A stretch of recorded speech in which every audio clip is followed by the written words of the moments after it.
Hello friends, मेरे इस YouTube channel में आप सभी का स्वागत है। आज हम डिस्कस करेंगे सेंसस ऑफ इंडिया के बारे में, भारत की जनगणना के बारे में।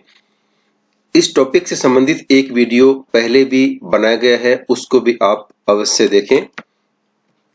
सबसे पहले हम देखते हैं भारत में जनगणना के इतिहास को कि सबसे पहले इसका प्रारंभ जो है वो कब से हुआ।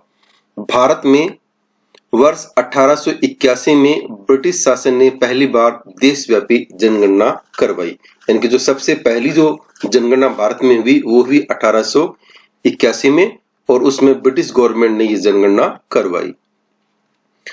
वर्ष 1881 में पहली बार जनगणना के लिए अलग से विभाग बना गया, यानी कि अलग से एक डिपार्टमेंट जो है जनगणना के लिए भी बनाया गया 1881 में। इसकी जिम्मेदारी सेंसस कमिश्नर को सौंपी गई। भारत में यह पद 1941 तक रहा, यानी कि ये जो डिपार्टमेंट बना इसके जो चीफ थे वो सेंसस कमिश्नर हुआ करते थे, और 1941 तक ये डिपार्टमेंट जो है सेंसस कमिश्नर के अधीन रहा। वर्ष 1949 में इस पद का नाम बदलकर registrar general and census commissioner कर दिया गया, यानी कि जो 1949 में जो पहले सेंसस कमिश्नर की जो पोस्ट थी उसको बदलकर registrar general and census commissioner जो है वो कर दिया गया। मई 1949 में भारत सरकार ने इस विभाग को केंद्रीय गृह मंत्रालय के अधीन कर दिया। तब से यह विभाग प्रत्येक 10 साल पर जनगणना करवाता है, यानी कि 1949 में इंडिया गवर्नमेंट ने इस डिपार्टमेंट को होम मिनिस्ट्री के अधीन कर दिया और तभी से हर 10 साल बाद में भारत में जनगणना होती है। अब तक कुल 15 जनगणनाएं हो चुकी है। पृष्ठभूमि: देश में प्रत्येक 10 साल बाद जनगणना का काम 1872 से किया जा रहा है, यानी कि 1881 में तो पहली जनगणना हुई, और जो 1881 में पहली जनगणना हुई उसकी जो शुरुआत है वो 1872 से ही हो चुकी थी।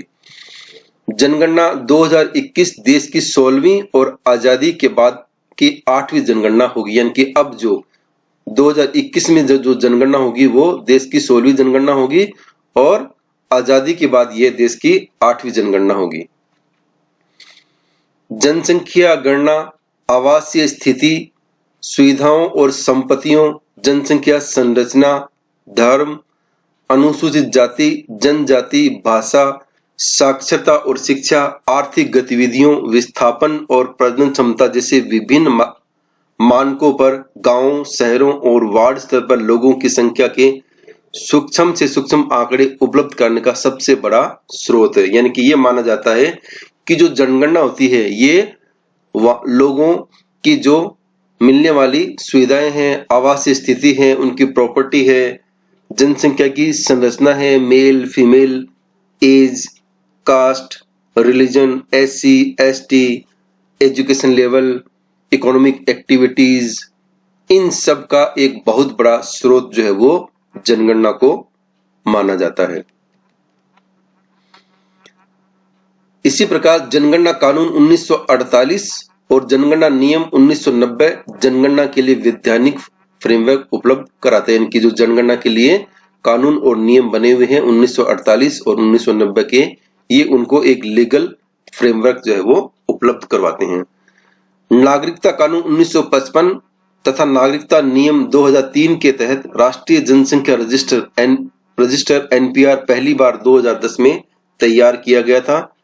आधार से जोड़े जाने के बाद 2015 में इसका अद्यतन किया गया, यानी कि 1955 कानून के तहत और नियम 2003 के तहत जो है नेशनल रजिस्टर जो है एनपीआर 2010 में तैयार किया गया, और इसको बाद में आधार से 2015 से इसको जोड़ा गया।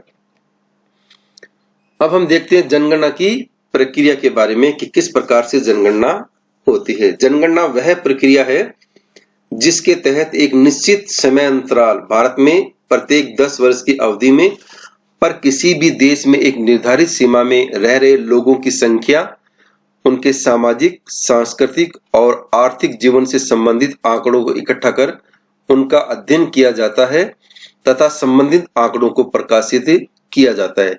यानी कि जनगणना से तात्पर्य ये है कि प्रत्येक 10 वर्ष की अवधि में जो हमारे देश में जो लोग रह रहे हैं, हमारे देश के जो लोग हैं, उनकी टोटल संख्या कितनी पॉपुलेशन है, कितने मेल हैं, कितने फीमेल हैं, सोशल, कल्चरल, इकोनॉमिक जो एक्टिविटीज है उनके बारे में डाटा कलेक्ट करना और उनकी स्टडी करना और उनको फिर बाद में पब्लिश करना। भारत अपनी एकता में अनेकता के लिए जाना जाता है।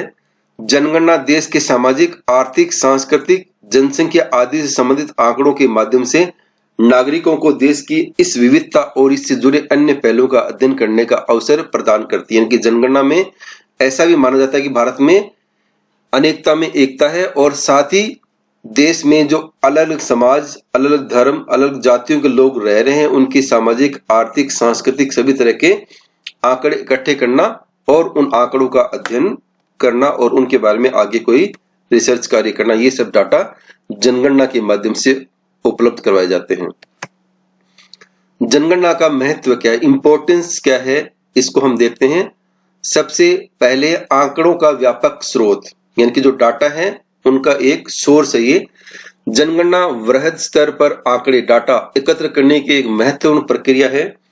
इसके तहत देश की जनसांख्यिकीय लाभांश के बारे में जानकारी इकट्ठा की जाती है, जो देश के नीति निर्माण के साथ कई अन्य उद्देश्यों के लिए अत्यंत महत्वपूर्ण है। कि जनगणना में सबसे इंपॉर्टेंट काम होता है पॉपुलेशन से संबंधित डाटा कलेक्ट करना, और ये जो डाटा है ये हमारी जो पॉलिसी बनती है, देश की जो निर्माण की, डेवलपमेंट की जो पॉलिसी बनती है, उसके लिए एक बहुत ही इंपॉर्टेंट डॉक्यूमेंट के रूप में इसको काम में लिया जाता है।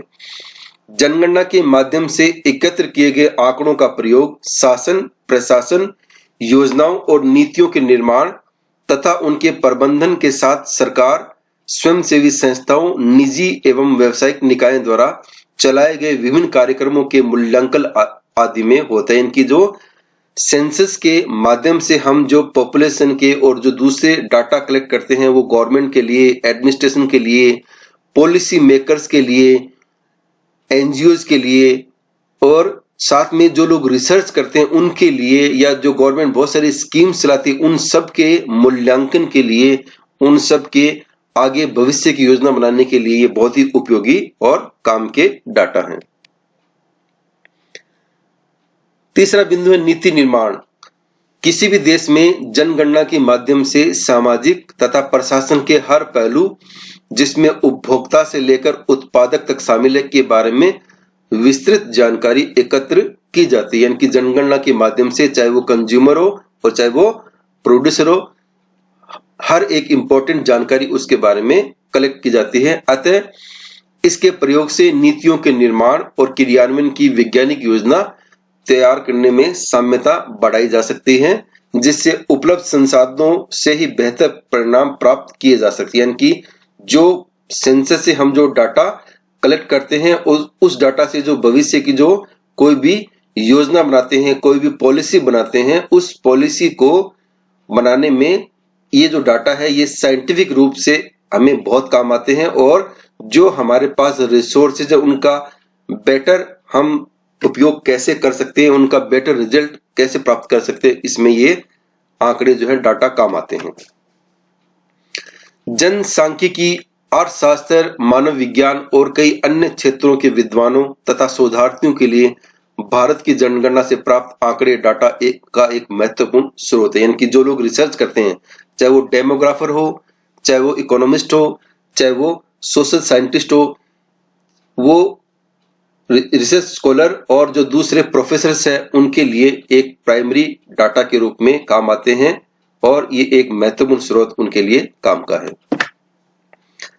जनगणना से प्राप्त आंकड़े जमीनी स्तर पर प्रशासनिक अधिकारियों के लिए उपलब्ध होते हैं, जिससे क्षेत्र विशेष के विकास हेतु आवश्यक निर्णय लिए जा सकते हैं। कि जो जनगणना से डाटा मिलते हैं वो डाटा जो लोकल लेवल पे जो एडमिनिस्ट्रेशन है, प्रशासनिक अधिकारी हैं, उनके लिए भी ये बहुत ही काम में आते हैं कि किस क्षेत्र में कौन सी जाति SC ST रहती है, उनका एजुकेशन लेवल कैसा है, या वहां पर कौन से संसाधन उपलब्ध है उनका अधिकतम उपयोग कैसे किया जा सकता है, ये सब योजना बनाने में भी प्रशासनिक अधिकारियों को ये सहयोग प्रदान करते हैं।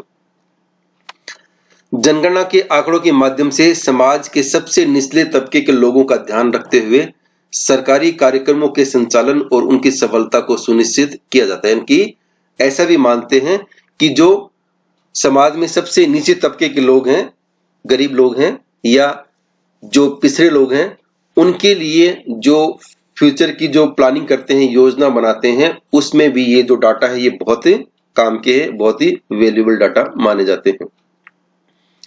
निर्वाचन क्षेत्रों के परिसीमन में जनगणना के आंकड़ों के आधार पर ही लोकसभा, विधानसभा एवं स्थानीय निकायों के निर्वाचन क्षेत्र परिसीमन किया जाता है।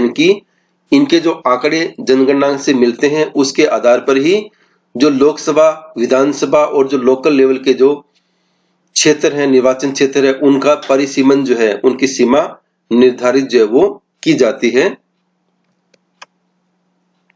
अनुदान के निर्धारण में वित्त आयोग राज्यों के लिए अनुदान का निर्धारण जनसंख्या के आधार पर करता है।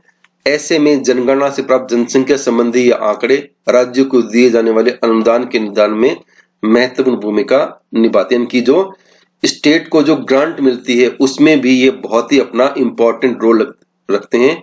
उससे उनको वित्त आयोग को ये एक अनुमान लगता है, एक अंदाजा लगता है कि फला स्टेट में, फला जिले में कौन सी कैटेगरी के लोग रहते हैं, उनका जो आर्थिक स्तर है वो किस प्रकार का है, उसके आधार पर ही स्टेट को ग्रांट मिलने में भी अपना सहयोग प्रदान करते हैं। अब हम देखते हैं 2011 की जनसंख्या जनगणना के आंकड़े। जनगणना 2011 15वां राष्ट्रीय जनगणना सर्वेक्षण था, यानी कि ये जो सर्वेक्षण था 2011 का ये 15वां माना जाता है। 2011 की भारतीय राष्ट्रीय जनगणना 2 चरणों में आयोजित की गई थी, यानी कि इसको 2 चरणों में पूरा किया गया था। और ये जो चरण थे इसमें मुख्य रूप से हाउसिंग लिस्टिंग और हाउसिंग जनगणना को शामिल किया गया था और इसको अप्रैल से सितंबर 2000 मध्य के बीच में शुरू किया गया था। राष्ट्रीय जनगणना सर्वेक्षण में देश के 28 राज्यों और 7 संघ प्रशासित राज्य सहित 640 जिलों, 497 शहरों, 5767 तहसीलों और 6 लाख से अधिक गांवों को शामिल किया गया था। यानी कि 2011 की जो जनगणना हुई थी उसमें देश के सभी राज्यों, सभी केंद्र प्रशासित राज्यों, सभी जिलों, सभी शहरों, सभी तहसीलों और सभी गांवों को शामिल किया गया था। यानी कि किसी भी छोटे या बड़े अधिवास को, सेटलमेंट को, गांव को वंचित नहीं किया गया था, नहीं छोड़ा गया था। भारतीय जनगणना 2011 की जनगणना रिपोर्ट के अनुसार भारत की आबादी 1.21 बिलियन है, जिसमें 51.50% पुरुष और 48.50% महिलाएं हैं। 64% की दशकीय वृद्धि के साथ भारत जनसंख्या में दूसरे स्थान पर, यानी कि विश्व में भारत जो है दूसरे स्थान पर है। और जो गत दशक था, जो 10 साल का समय था, उसमें 64% की जो है वृद्धि दर्ज की गई थी। 2001 से 2011 के दौरान जनसंख्या में वृद्धि 121 मिलियन, यानी कि 2001 से 2011 तक का जो समय है उसमें कुल जनसंख्या में 181 मिलियन लोग जो है वो अधिक बढ़ गए थे। आबादी का घनत्व 382 व्यक्ति प्रति किलोमीटर है, यानी कि जो पॉपुलेशन डेंसिटी है वो 1 वर्ग किलोमीटर में 382 लोग रहते हैं। जनसंख्या गणना, यानी कि 9 से 28 फरवरी 2011 के मध्य जनगणना जो है वो की गई थी।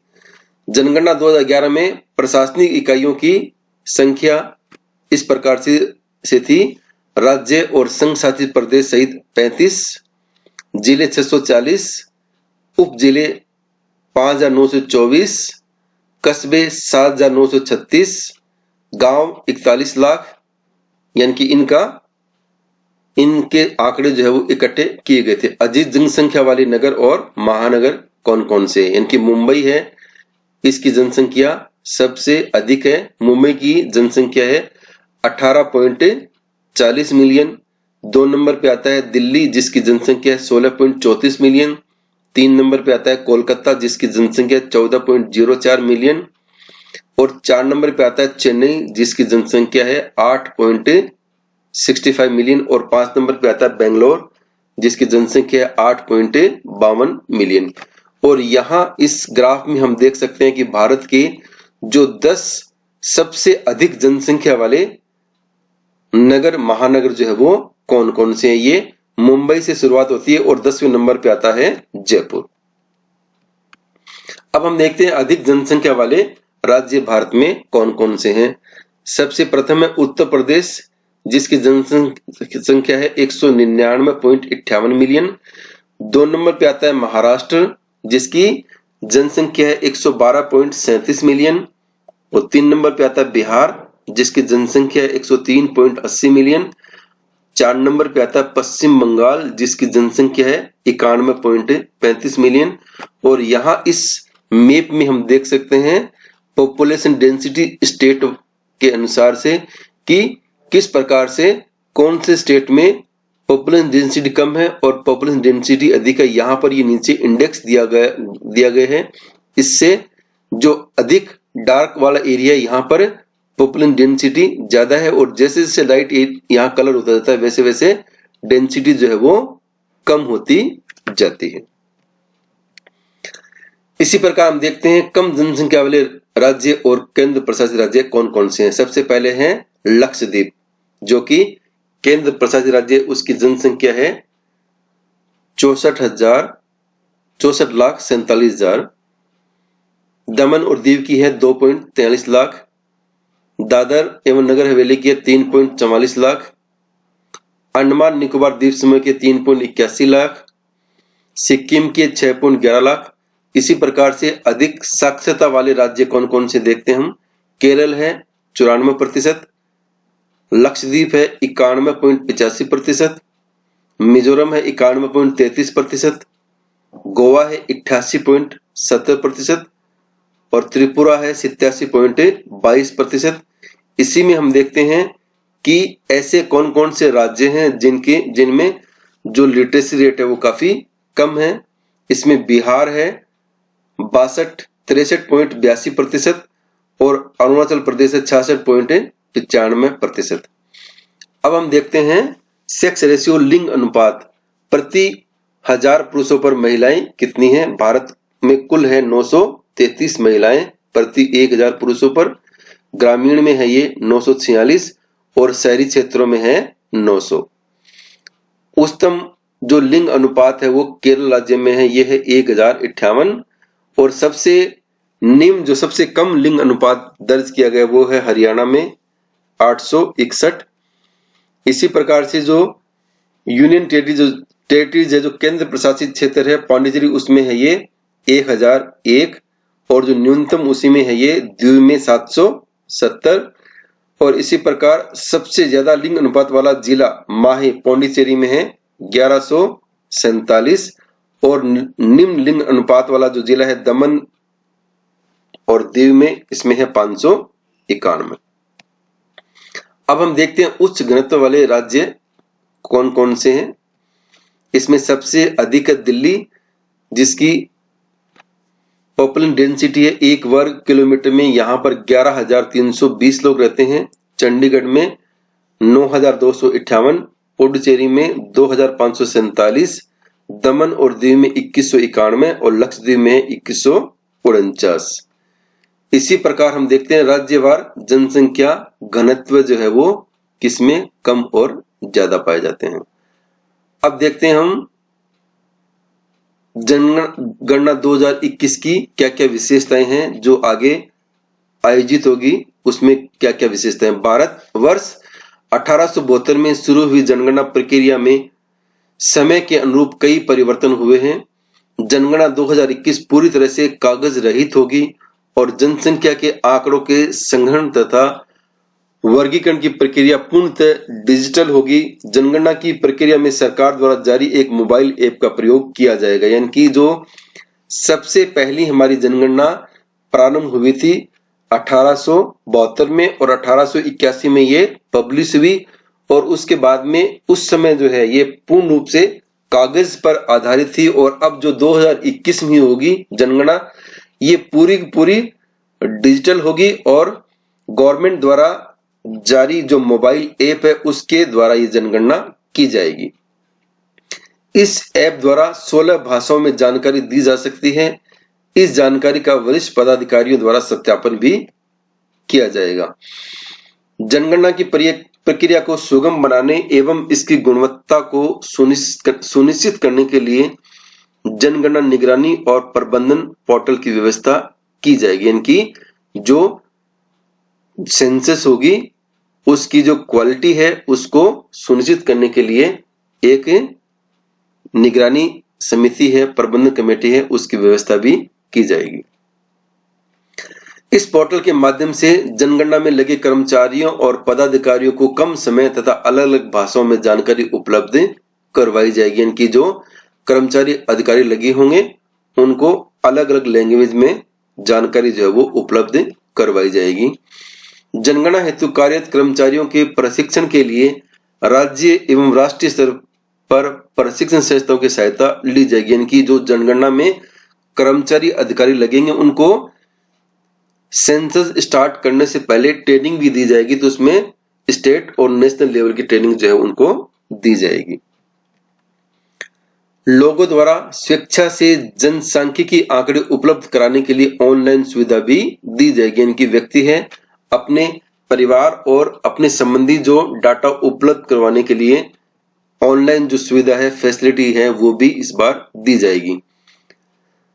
जनगणना से प्राप्त आंकड़ों को कूटबद्ध कर उनके प्रसंस्करण में समय की बचत करने के लिए कोड डायरेक्ट की व्यवस्था भी की जाएगी। यानी कि जनगणना के जो डाटा है उनको कोडिंग के माध्यम से कलेक्ट किया जाएगा, फिर कोडिंग के माध्यम से ही उनको प्रोसेस करके और टेबल फॉर्मेट में, मैप फॉर्मेट में और उनकी रिपोर्ट जो है वो पब्लिश की जाएगी। अब हम देखते हैं जनगणना के बेनिफिट्स क्या है, लाभ क्या है।